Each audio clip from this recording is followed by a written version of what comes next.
Hi, and welcome to the BookishStitcher podcast. My name is Jeanette. You can find me on Ravelry, Instagram, and Goodreads as BookishStitcher, all one word. I hope you've had a lovely week since I last podcasted.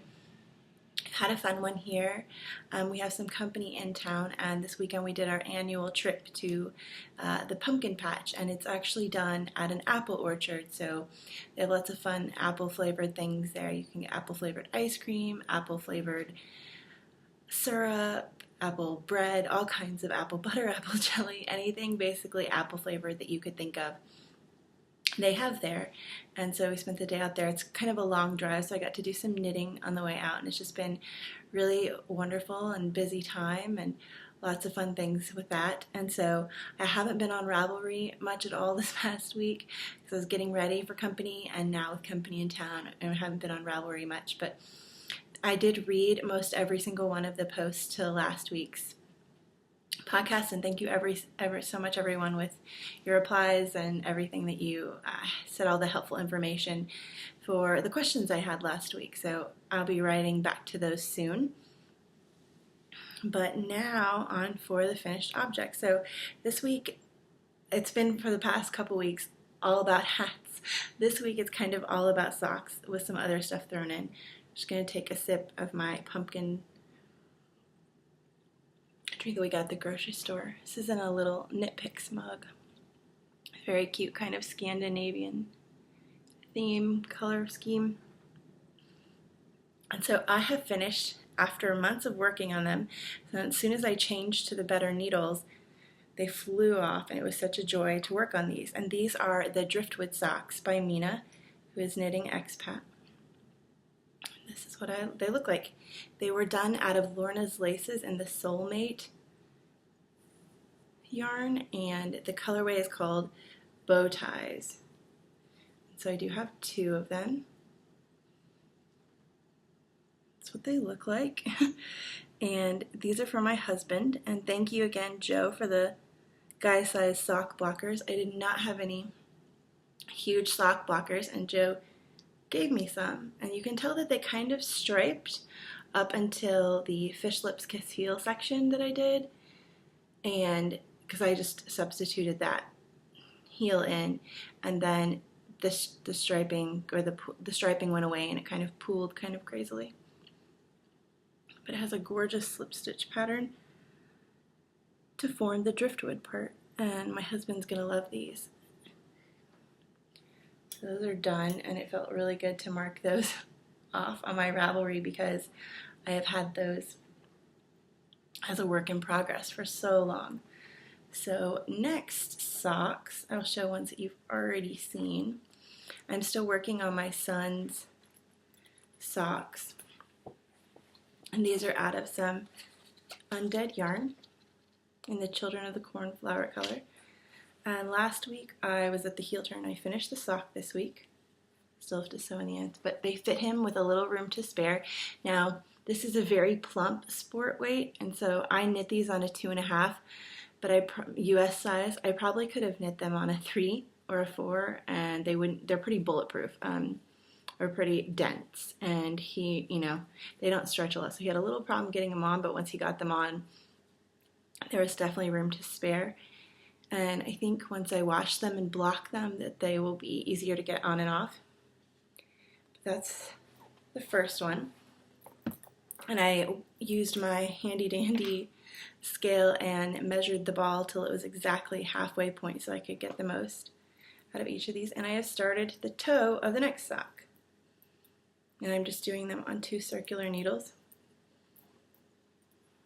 And this is in my Halloween Freckled Whimsy bag. And these are nice. I really have found that I love the wider stripes of these because it just worked perfectly. Like even with the heel turn, there was one color on each. It worked really lovely.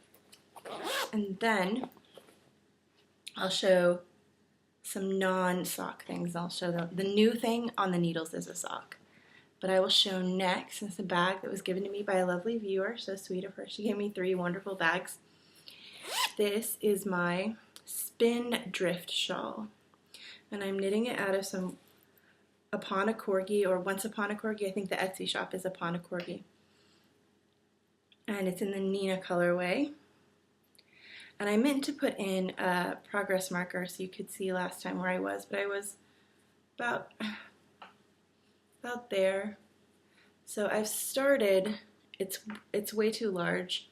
Oops, okay. It was about there. I've started the edging, the final band part. You do this repeat a couple times to form the bottom border of the shawl. And it's just this gorgeous speckled in these Halloween purples and blacks and greens. And it's a very simple shawl. It's just been kind of meditative and nice to knit on. And it's so big that I cannot stretch it out on the needles and show you. It would fall off, but it's going to be done next week. And I have a wig that is black hair with purple and green kind of highlights in it. And it's kind of a witch wig, and so I'll wear this with my witch wig because it will all kind of match. And that will be a fun Halloween costume. I can kind of put on a black skirt. Maybe I'll find a broom somewhere and have that and kind of do that as my costume. And then the next thing I have that I worked on is my project. The tweed cowl ends at the end of this month. We have going on. And then in November and December, we will have our second annual sparkle cowl where you knit where we can knit with sparkle yarn, Stellina yarn, because Christmas time, the tinsel that people put on trees always reminds me of the Stellina that is found in those yarns. But right now it's tweed, because that makes me think of fall. And this is a sockhead hat, and it is done out of some ice melon, I believe it's ice melon yarn in her tweed, and it's a plum colorway. And it's this gorgeous tonal purple, kind of purpley burgundy color, with these lovely neps in it, as you can see. And last time I showed this, I was just right here after the ribbing, and I had that much more knit on the hat. I just have a couple more inches, and then I can do the decreases, and it'll be a beautiful hat to wear. The weather has kind of started to cool off. We had a day yesterday where it was upper like 49 degrees, lower 50s. And I was so excited when I looked on my phone and saw that this is Fahrenheit. And I went outside and I was just smiling like a total goober because I was so excited about it being cooler. And this is in my Tangled Skeins CA little fox bag. And I've been keeping this in the car and kind of knitting on it in carpool line knitting and stuff like that.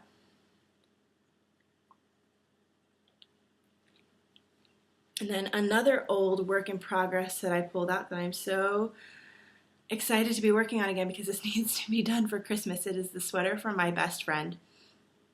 And it is for the Justina Lorikowska knit along, which I'll go ahead and wrap up at the end of October too and draw prizes for, just because it's been going on for forever.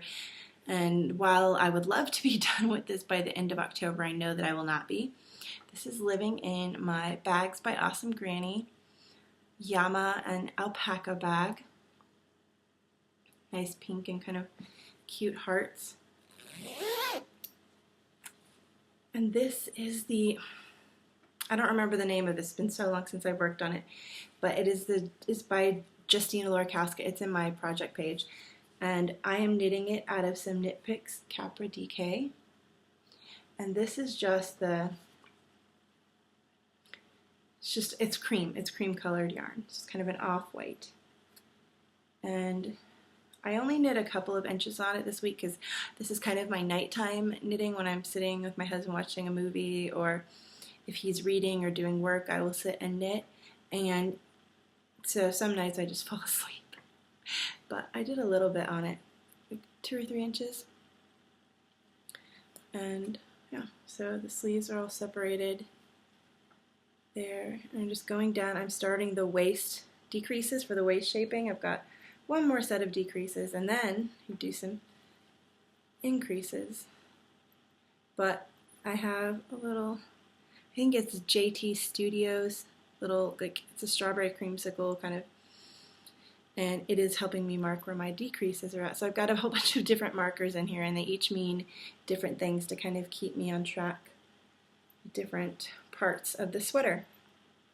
And I'm so excited to give this to my best friend because I was kind of updating her about it, and she's like, "Oh, nobody spoils me like you do." So it's just great to, give somebody something and they absolutely love it and appreciate it so much.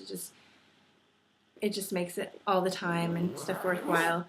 And her husband is actually getting socks for Christmas this year because he has gotten hats the previous 2 years, and I know he would love and appreciate socks, and he has smaller feet for a guy, so that will be great. My husband also probably has smaller feet for a guy. My husband wears a size 10, but I think her husband wears a size 9, so that'll be very easy to make socks for him. But yeah.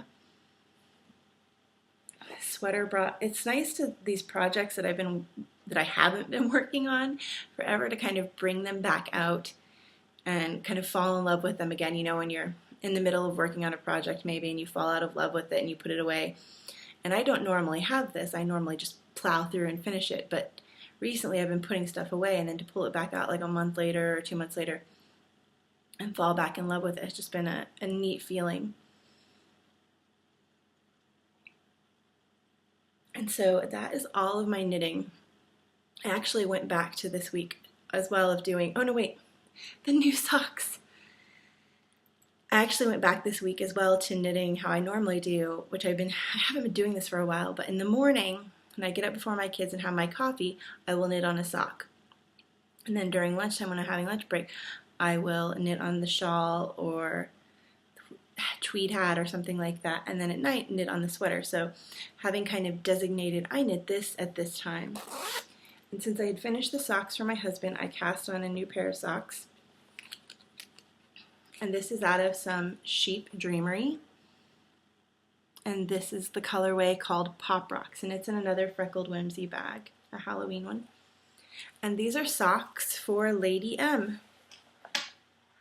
And this started being wound into a ball because it looked to me like it would self-stripe, maybe in small stripes, but it looked like it would be self-striping, and I should have known better. Since I dye yarn now, I should have known, but it does not self-stripe unless you're knitting like socks for cats or something like that. But see, it's self-striping at the very point of the toe, but as it's progressing and getting larger, it's ceasing to stripe.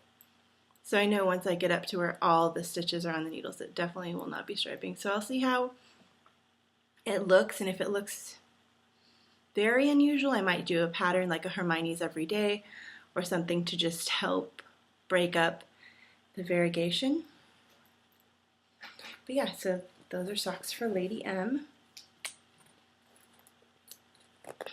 And then let's talk a little bit about spinning. So I have finished applying this. It hasn't had its bath yet, but this is the Nerd Girl Yarns in the Teenage Mutant Ninja Angel color, and it's a BFL silk blend, and you can tell it needs its bath, and it needs to be skeined up better. So this is kind of just a haphazard skeining.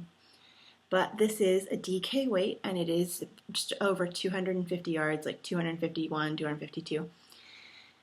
And it is gorgeous and shiny. Let's see if I can get, you see the sheen there.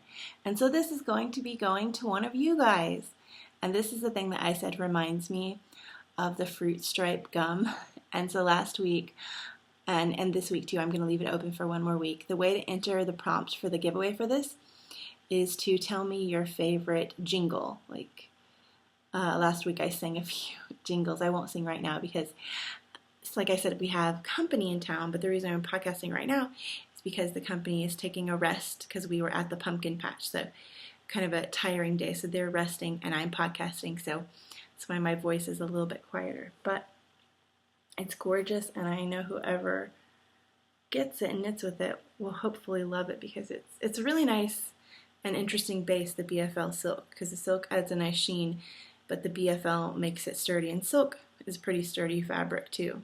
So you could maybe even use this for squishy socks, a DK weight sock, or definitely mittens. It would be great for mittens or a hat.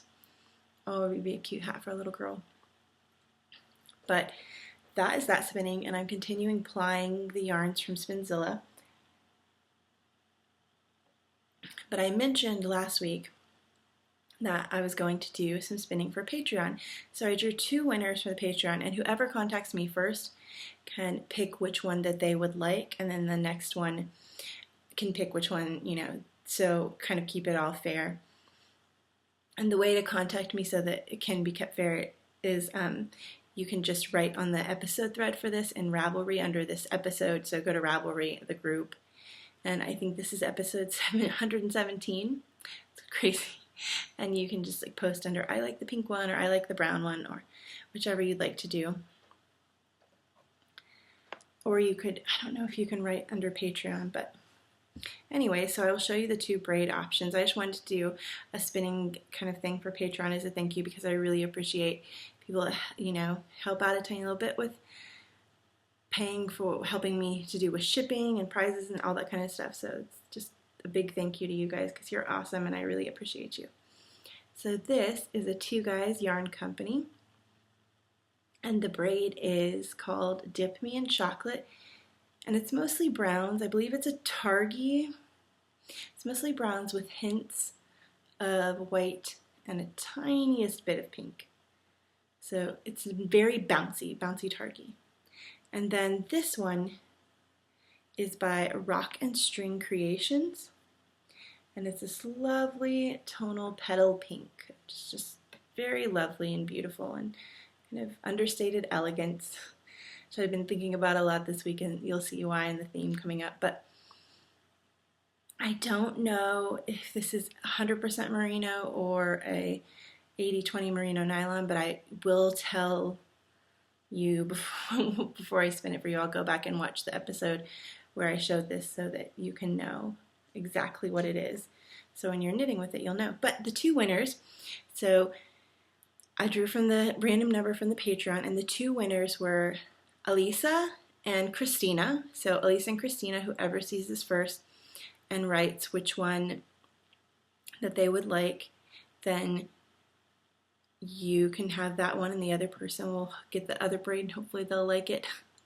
So, and if you love them, but if you hear it first and you don't care and you love them both, then you could write that too. Be like, I'd be fine with either one, or whichever one you want to do. But they're both gorgeous. So that is spinning, and that's going to be my next spin for that will be for the Patreon.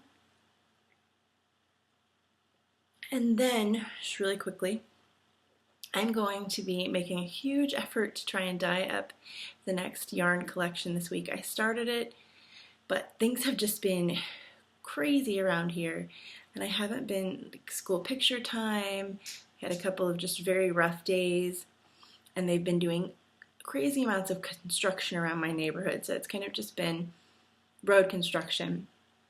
So it's kind of just been very hectic and overwhelming, and I didn't want to die when I was feeling kind of stressed. So I'm going to be doing that this week, and I wanted to share with you guys because I've been holding it in my head like what the theme is forever, and I just didn't want to keep it a secret any longer because I'll be showing it next week. But I wanted to go ahead and tell you what it is because I've been so excited about it. Okay. So I brought down some books that I have on this subject. And this isn't even like a third of them. I have every single book, every single movie. Love Pretty Yarn. If you're watching, you probably already know what I'm going to say because she gave me a poster on this because she knows that I love it. The next yarn theme, I'm a little bit nervous about this because this is just something that means so much to me, is Audrey Hepburn. Are you excited? Look at that smile. Audrey Hepburn is the next yarn theme, and I have loved Audrey all my life, if that's possible, ever since I saw her in movies. My mom kind of raised me right, and I watched a whole bunch of classic films, and I just absolutely love them. When we had a public speaking class in high school or in college, or whenever I had a public speaking class and you had to do a whole bunch of different speeches, I always did one on Audrey because I just love her so much. To me, a lot of people know her for certain films or in certain lights to kind of think of her in a certain way, but I've read everything I can get my hands on, seen all her movies, and also known her in later life, which I think a lot of people haven't researched that much into her later life. But to me, she is kind of the epitome of understated elegance and just a kind, generous spirit, because she wasn't show-offy. She wasn't into, like, she wasn't bling, like, show-offy and all about look at me. She was just very understated and almost like pretty conservative in her dress, I guess you would say. She loved turtlenecks, and she loved capri pants and ballerina flats, and I could go on and give my entire speech on her just because I love her so much. But I had so many books on her, and I just wanted to share one of my favorite pictures of her, and I probably will gush more next week. But there's her with her little, she had a pet deer, did you know that? There's her with her pet deer and her husband, her husband, she's married a couple times. And their little, I believe it's a Yorkie. And it's just, see, she's just very understated elegance. There's nothing flashy about her. She's just so beautiful. And her work that she did later in her years with UNICEF and stuff after she did the Nun Story movie, I love her. When they ask you the question, like, if you could meet anyone dead or alive, I always say Audrey. And I thought it would be fun after the yarn collection came out and custom orders were all dyed up and everything, to sometime in the future do an Audrey along. Did you guys like that? And we can there's a chat group in the Ravelry. There's a chat, like, ability, like a little window you can go in the Ravelry group, and we can maybe all pick a movie that we want to all watch, and we can watch and cast on an Audrey project and kind of talk in the chat room. And I thought that might be a fun thing to kind of do as a group, if you guys would like that. But I have this book that I brought down. Of course, I have this one. I even have a book that I'll show this. It is half in Italian, which I have been starting to learn now. But when the time when I bought this book, I did not speak any Italian, but I bought it anyways. Because she was on the front. I got this in California. Went with my mom on a trip, and my mom was like, oh, you want to go buy some clothes or something? No, I wanted to go to the bookstore and buy an Audrey Hepburn book. So I just absolutely love her, and I have the book that was written by her son, Sean Ferrer, Audrey Hepburn, An Elegant Spirit. And there is her and her son on the back. So I just brought down those because it's just a couple of my collection. Like I said, if I see it and I don't own it, I have basically purchased it because I just absolutely love her so much. And I hope that some of you out there love her too. And I really thought about doing every single movie she's ever been in, but that would be, I was trying to figure out, like, okay, how can I do this? But that would have been a crazy amount of colorways for me to dye. And the last one, the Les Mis that I did, it was a 16, or I believe it was 16 colorways, and I was trying to go a little bit less this time since we're coming into holidays and birthday time of the year for me with my son and my husband's birthdays and travel and things like that. So I was trying to go a little less on myself instead of going up to 23 colorways for all of her movies. So I have worked it out. I put way too much thought into this, but I have worked out what movies I'm doing. And then I'm like, okay, well, that movie should be done on the sparkle base. Okay, well, that movie should be done on the silk and merino. So it's all, planned out in my head, and I've been working on dyeing it. So I hope to have it done next weekend, or at least most of it done next weekend to show off to you guys. And I'm waiting I ordered some little charms to do, progress keepers, that will be themed with Audrey, things that she loved.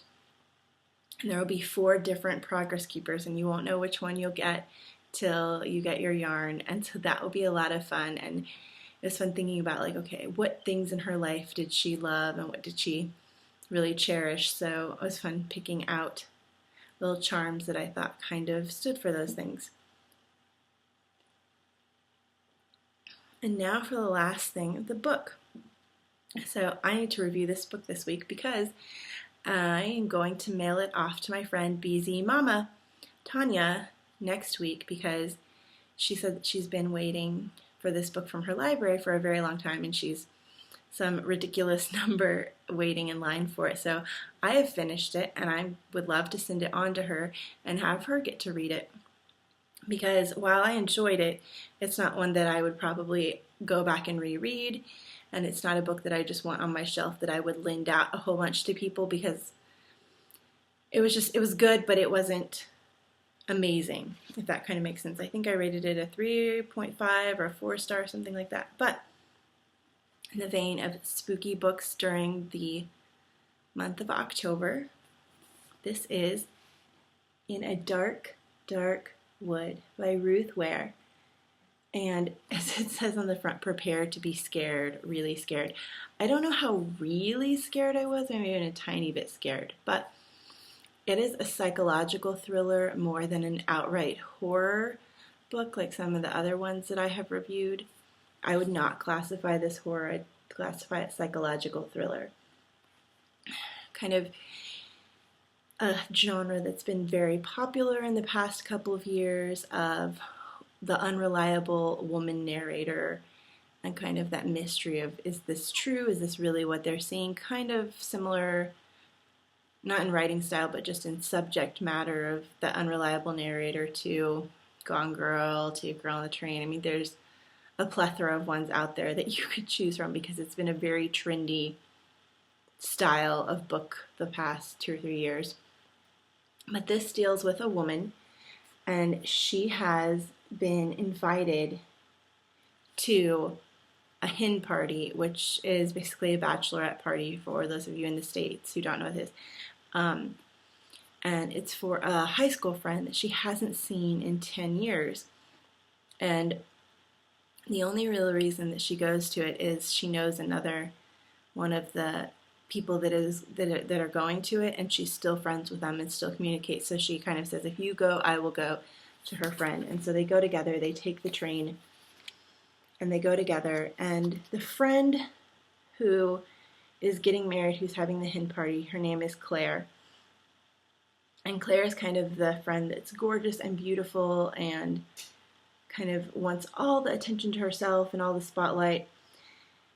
And it's very hard for the main character of the book to go back into this world where she feels like second rate to her best friend from, because she and Claire were best friends in high school. But she has her friend Nina there, and Nina kind of is the comedic relief. She kind of says things that the main character is thinking but doesn't necessarily say out loud.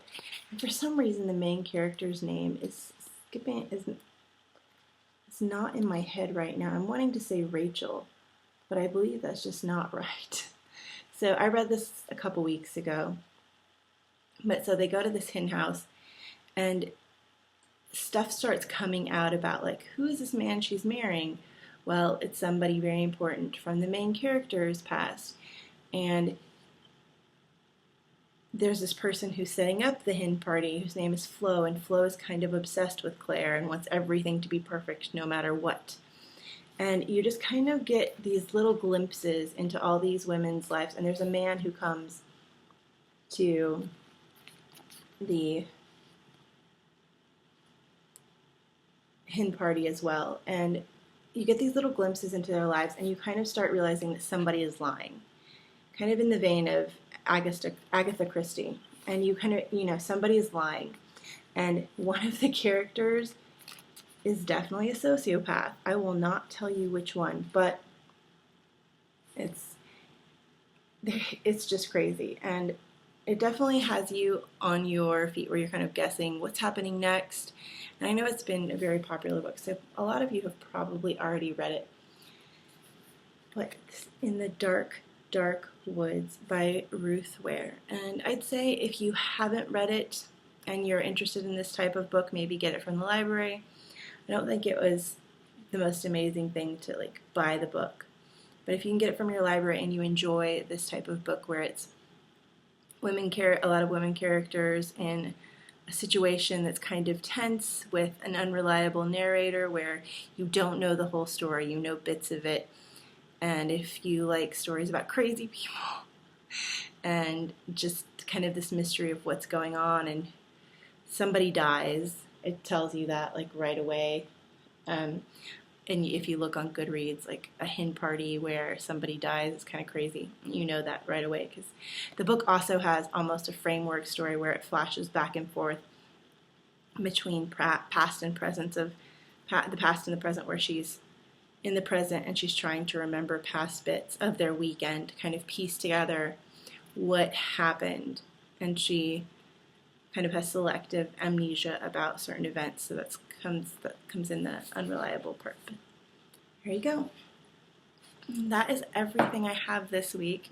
If you were one of the people who was drawn for the spinning, please contact me right on there. And I hope to get caught up on Ravelry and kind of be on there a little more later in the week, after company's gone and after I've hopefully dyed up all the Audrey Hepburn yarn collection. So that's all I have this week. I hope you have a wonderful week and you get to do all the things you love. Okay, bye guys.